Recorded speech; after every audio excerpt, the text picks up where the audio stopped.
നമ്മൾ ഇന്ന് ഡിസ്കസ് ചെയ്യുന്നത് ഹിസ്ട്രിയോണിക് പേഴ്സണാലിറ്റി ഡിസോർഡറിനെ കുറിച്ചാണ്. പേഴ്സണാലിറ്റി ഡിസോർഡേഴ്സിൽ ക്ലസ്റ്റർ ബിയിൽ വരുന്ന ഒന്നാണ് ഹിസ്ട്രിയോണിക് പേഴ്സണാലിറ്റി ഡിസോർഡർ. ഇതിന് മറ്റൊരു പേര് കൂടെ ഉണ്ട്, അറ്റൻഷൻ സീക്കിംഗ് പേഴ്സണാലിറ്റി ഡിസോർഡർ. പേര് പോലെ തന്നെ ഈ വ്യക്തികൾ അറ്റൻഷൻ സീക്കേഴ്സ് ആയിരിക്കും. അഥവാ മറ്റുള്ളവരുടെ അറ്റൻഷൻ കിട്ടാൻ വേണ്ടി അല്ലെങ്കിൽ ശ്രദ്ധ കിട്ടാൻ വേണ്ടി എന്തും ചെയ്യുന്നവരായിരിക്കും ഇവർ. ഹിസ്ട്രിയോണിക് പേഴ്സണാലിറ്റി ഡിസോർഡറിന്റെ കാരണം എന്താണെന്ന് ചോദിച്ചാൽ അതിനൊരു എക്സാക്ട് റീസൺ നമുക്ക് പറയാൻ സാധിക്കില്ല.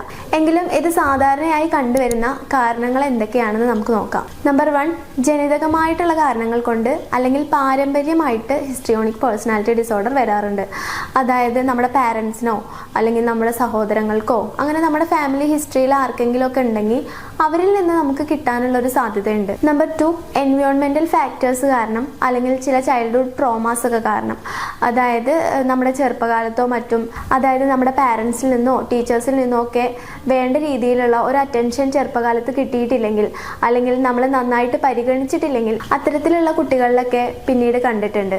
അതുപോലെ തന്നെ ലൈഫിൽ എന്തെങ്കിലും ട്രോമാറ്റിക് ആയിട്ടുള്ള എക്സ്പീരിയൻസ് ഒക്കെ ഉണ്ടായിട്ടുണ്ടെങ്കിൽ അതിൽ നിന്നൊക്കെ ഇത് കണ്ടുവരാറുണ്ട്. നമ്പർ 3, നമ്മുടെ ബ്രെയിനിന്റെ സ്ട്രക്ചറിലോ അല്ലെങ്കിൽ ബ്രെയിൻ ഫംഗ്ഷനിലോ വരുന്ന ഒരു മാറ്റം കാരണം ഇത്തരത്തിലുള്ള ഹിസ്ട്രിയോണിക് പേഴ്സണാലിറ്റി ഡിസോർഡർ ഉണ്ടാവാനുള്ള ഒരു സാധ്യതയുണ്ട്. ഹിസ്ട്രിയോണിക് പേഴ്സണാലിറ്റി ഡിസോർഡർ ഉള്ള വ്യക്തികളിൽ സാധാരണയായി കണ്ടുവരുന്ന ചില ലക്ഷണങ്ങൾ എന്തൊക്കെയാണെന്ന് നമുക്ക് നോക്കാം.